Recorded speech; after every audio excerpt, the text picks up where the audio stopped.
नमस्कार दोस्तों, स्वागत है आप सबका डेली निफ्टी एनालिसिस पर। मेरा नाम है चिराग और पिछले वीडियो में हमने निफ्टी के 1 मिनट चार्ट में समझा था यहाँ से लो से जो बाउंस था वो हमें एक 3 वेव टाइप का बाउंस लग रहा था, राइट। यहाँ पे ए ओवर 1, बी ओवर 2 और यहाँ पे सी ओवर 3 और यहाँ से हमने रिट्रेसमेंट निकाला था वेव 4 के लिए। लेकिन इस रेंज में निफ्टी ने डिक्लाइन दिया ही नहीं और गैप अप ओपनिंग देखने को मिला। 38% के ऊपर ही ये ट्रेड करता रहा, राइट।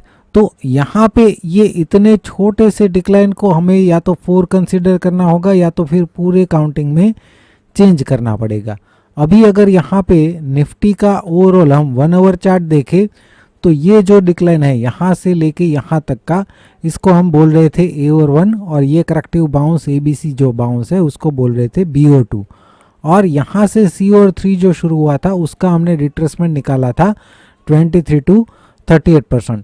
और जनरली अगर सी ओवर 3 शुरू हो चुका है तो सी ओवर 3 का 2 जो है वो 38% से ज़्यादा रिट्रेस नहीं करता, लेकिन यहाँ पे ओपन ही इसके ऊपर हुआ 38% के ऊपर और अब ये 61% के आसपास, ये 61% जो है वो इसका रिट्रेसमेंट है, राइट। इसके आसपास इसने एक हाई लगाया और वहीं पे ट्रेड करता रहा। अभी क्या हो सकता है, ये शार्प बाउंस है तो करेक्टिव तो लग नहीं रहा है, राइट। तो 61% के आसपास भले इसने रेजिस्टेंस लिया लेकिन ये करेक्टिव टाइप का तो लग नहीं रहा है, इसलिए कन्फ्यूज़न है। अब ये जो इम्पल्स है, ये जो हम कहाँ पे मान रहे थे कि यहाँ पे ये 3 है, ये 4 है और ये 5 है और उसके बाद ये 1 और ये 2 है, राइट।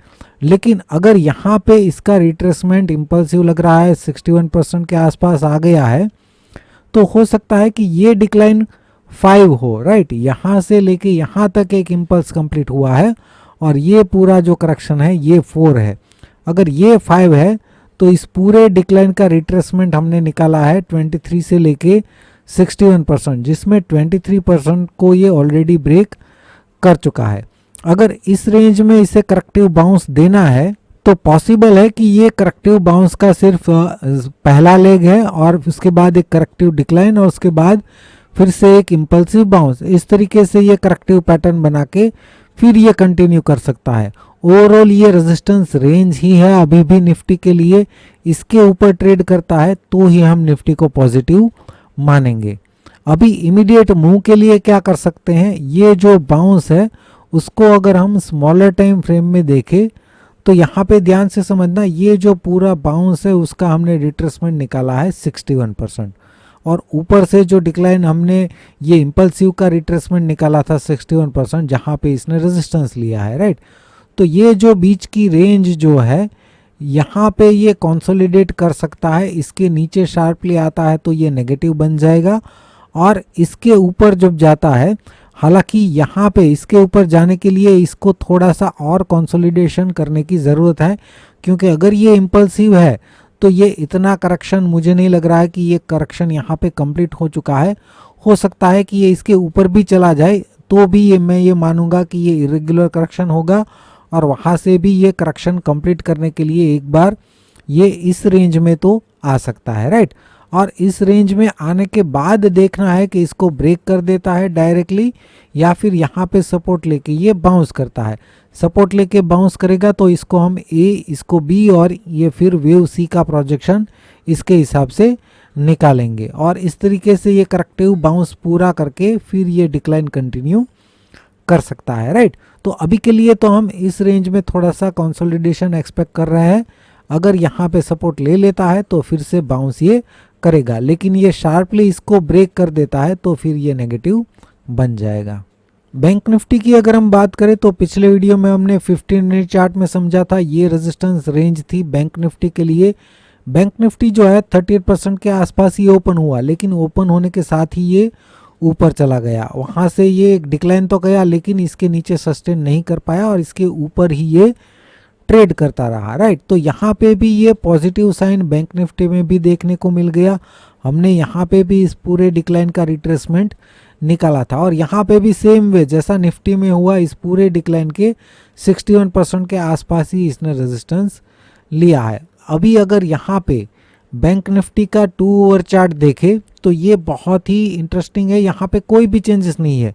ये ए ओवर 1 और ये यहाँ पे BO2, राइट, ये करेक्टिव बाउंस, और CO3 का प्रोजेक्शन अभी भी अचीव नहीं हुआ है, राइट। इसका मतलब बैंक निफ्टी में ये जो रिट्रेसमेंट है जो हमने पूरे डिक्लाइन का निकाला है 23 to 38%, ये अभी भी रेजिस्टेंस रेंज है, इसके ऊपर ट्रेड करता है 44,794 के ऊपर, तो ही बैंक निफ्टी को हम पॉजिटिव मानेंगे। यानी कि प्रेजेंट लेवल से या तो फिर इस रेंज में जाता है तो वहाँ से हम डिक्लाइन ही एक्सपेक्ट कर रहे हैं, और एटलीस्ट इस रेंज में, इससे ज़्यादा भी ये जा सकता है, लेकिन इस रेंज में एटलीस्ट हम एक्सपेक्ट कर रहे हैं।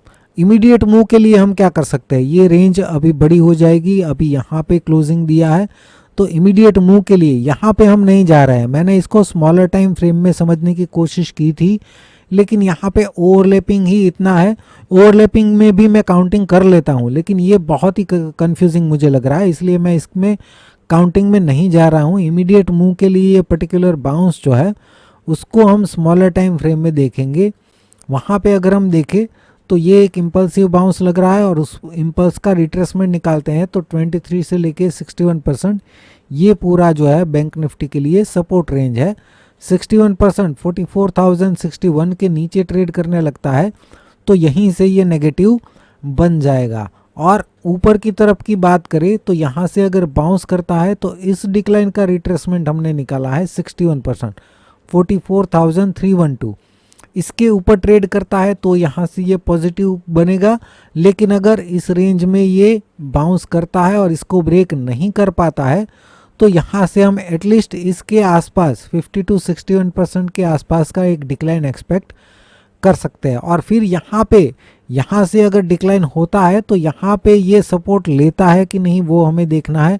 अगर शार्पली इसको ब्रेक कर देता है तो फिर यहीं से ये नेगेटिव बन जाएगा, लेकिन अगर यहाँ पे सपोर्ट लेता है तो यहाँ से बाउंस कितना होगा, इस बाउंस के जितना हम कैलकुलेट कर लेंगे उतना बाउंस ये कर सकता है, और फिर वहाँ से रेजिस्टेंस लेके ये डिक्लाइन करेगा, राइट। तो ओवरऑल जो भी सिनारियो था हमने समझने की कोशिश की है। आई होप कि आपको पूरा सिनारियो समझ में आ गया है। वीडियो अगर अच्छा लगा है तो लाइक कर दीजिए फ्रेंड्स, और जो लोग भी इलियट वेव कोर्स और टेलीग्राम चैनल में जुड़ने के लिए इंटरेस्टेड है वो डिस्क्रिप्शन में लिंक चेक कर लीजिए या फिर इस नंबर पर कांटेक्ट कर सकते हैं। वीडियो देखने के लिए आपका बहुत बहुत शुक्रिया, धन्यवाद।